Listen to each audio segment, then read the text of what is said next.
नमस्कार, आप देख रहे हैं दैनिक साथी हरियाणा। साथियों, हरियाणा विधानसभा में शीतकालीन सत्र के दूसरे दिन शुक्रवार को मुलाना से कांग्रेसी विधायक पूजा चौधरी ने जब प्रदेश सरकार को चिकित्सकों की कमी के मुद्दे पर घेरने का प्रयास किया तो स्वास्थ्य मंत्री आरती सिंह राव ने पलटवार में जवाब देते हुए कहा, कांग्रेस के समय हरियाणा में एमबीबीएस की केवल 700 सीट थी, लेकिन आज मुख्यमंत्री के नेतृत्व में सीटों की संख्या बढ़कर 2710 हो चुकी है। इस पर जमकर सत्ता पक्ष के विधायकों ने टेबल थपथपाई। वहीं स्वास्थ्य मंत्री ने इसके अलावा अन्य विधायकों द्वारा पूछे गए सवालों के भी जवाब दिए।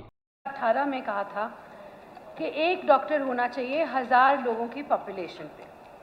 इसके साथ साथ आज के दिन हरियाणा में एलोपैथिक डॉक्टर्स का रेशियो, जो डेटा हमारे पास हरियाणा मेडिकल काउंसिल से ली गई है 16/12/2025 में, आज के दिन हमारे पास एक डॉक्टर 1225 लोगों पर है। और अगर उनके साथ आयुएच, आयुर्वेदिक, यूनानी और होम्योपैथी डॉक्टर्स मिला दिए जाएं तो ये संख्या 819 पर आ जाती है। जी पूजा जी। सर, इसमें धन्यवाद स्पीकर सर, इसमें ये नहीं बताया गया कि कितने डॉक्टर्स लंबी छुट्टियों पर गए हुए हैं, कितने डॉक्टर्स डेप्यूटेशन पे है, माना जनता के स्वास्थ्य की जांच करने के लिए कितने डॉक्टर्स अवेलेबल हैं, ये जानकारी भी दी जाए सर। पिछले साल शीतकालीन सत्र यही विधानसभा में रिपोर्ट ले हुई थी, जो अखबारों में भी आई थी, कि एक डॉक्टर पे 2339 पे एक डॉक्टर है पंचकुला में और 9999 पर एक डॉक्टर है फरीदाबाद में। सर, ये रैशनलाइजेशन की जिम्मेदारी किसकी है?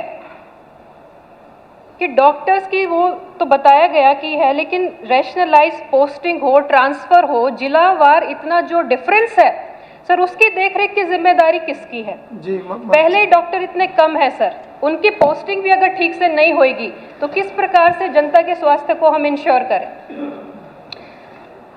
माननीय अध्यक्ष जी, सबसे पहले तो मैं ये बताना चाहूँगी कि आज के दिन हरियाणा सरकार ने और हमारे सीएम साहब के नेतृत्व में और उनके मार्गदर्शन में हमने माना है कि हेल्थ एक सुविधा नहीं, सबका एक अधिकार होना है और उस पर हम कार्यरत हैं।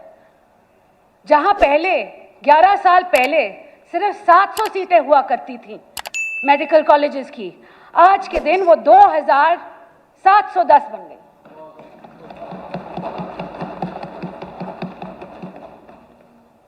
जहां डिस्ट्रिक्ट हॉस्पिटल और सब डिविजनल अस्पताल हुआ करते थे सिर्फ 56, आज के दिन वो 74 बन गए।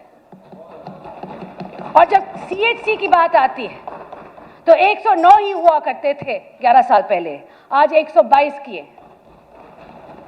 और इसके साथ साथ मैं ये भी बताना चाहूंगी, जैसे ही हमारी सरकार बनी तो लोगों के सुविधा के लिए, उनके स्वास्थ्य के लिए हमने डायलिसिस का प्रबंध किया फ्री में।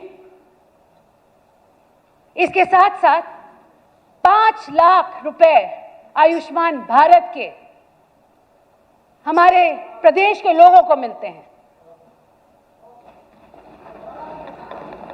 और जहां तक बात आती है सरकारी डॉक्टरों की, उनका प्रश्न था सरकारी डॉक्टरों, ये आप सप्लीमेंट्री डाल रहे हैं सरकारी डॉक्टर। उन्होंने पूछा था डॉक्टरों की कितनी गिनती है पूरे प्रदेश में, मैंने बताई। मगर जब मेरे डॉक्टरों की बात आती है तो मैं आपको स्पष्ट करना चाहती हूं कि अगर वो डेप्यूटेशन पे भी हो तो वो काम पे आएंगे और काम करेंगे और सबकी सुविधा के लिए वो भी पक्ष पे रहेंगे। सप्लीमेंट्री सवाल है सर, वो ये है कि जिला वार पोस्टिंग ट्रांसफर की जिम्मेदारी किसकी है? वो कब तक रैशनलाइज कर दिया जाएगा, ये सरकार बताए। प्रश्न का जवाब तो क्लियर आ गया, पर ये विषय थोड़ा अलग है रैशनलाइजेशन का।